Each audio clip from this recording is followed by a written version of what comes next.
வணக்கம். இன்னொரு சுவாரஸ்யமான சம்பவம் நம்ம ரட்டன் டாட்டா வாழ்க்கையிலிருந்து.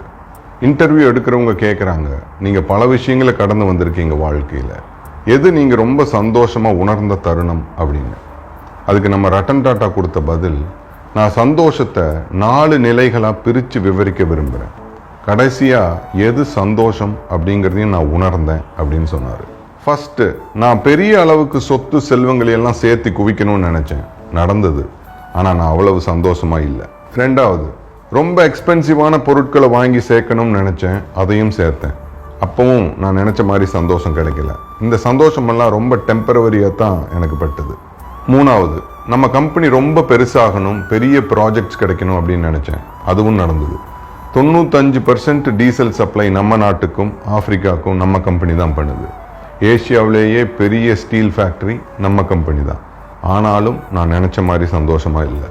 4வது, என்னுடைய நண்பர் நடக்க முடியாத குழந்தைங்களுக்கு வீல் சேர் வாங்கி கேட்டாங்க.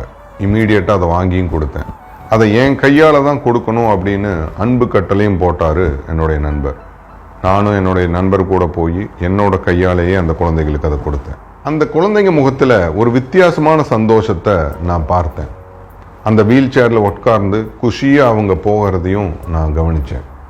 எனக்கு ரொம்ப சந்தோஷத்தை கொடுத்தது அந்த தருணம். சரி போகலான்னு சொல்லி கிளம்பும்போது ஒரு குழந்தை என்னுடைய காலை இறுக்கமாக கட்டி பிடிச்சிருந்தது.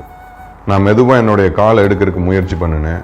அந்த குழந்தை என்னுடைய முகத்தை பார்த்த மாதிரியே மறுபடியும் என்னுடைய காலை இறுக்கமாக கட்டி பிடிச்சிது. நான் குனிஞ்சு அந்த குழந்தைகிட்ட கேட்டேன், வேற ஏதாவது வேணுமா அப்படின்னு.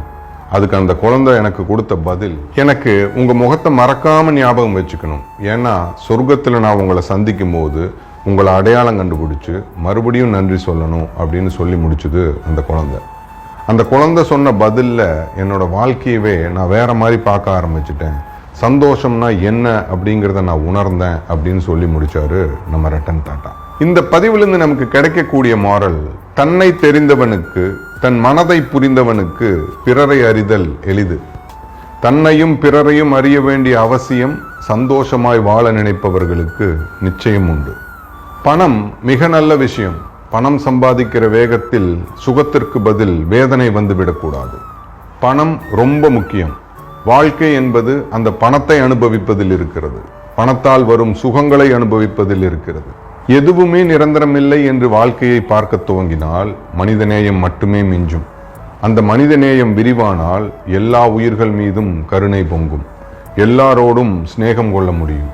அது மிகப்பெரிய சந்தோஷத்தை நமக்கு அள்ளி கொடுக்கும். நம்ம எல்லாருமே ஒண்ணுதான் அப்படிங்கிறத உணர்ந்தா இங்க அன்பு மட்டும்தான் மிஞ்சும். இந்த பதிவையும் நம்ம முண்டாசு கவியோட சிறப்பான வார்த்தையை வச்சே முடிக்கணும்னு நினைக்கிறேன். ஒன்றென்று கொட்டு முரசே, அன்பில் ஓங்கென்று கொட்டு முரசே. My name is Niyas Basheer. Bye.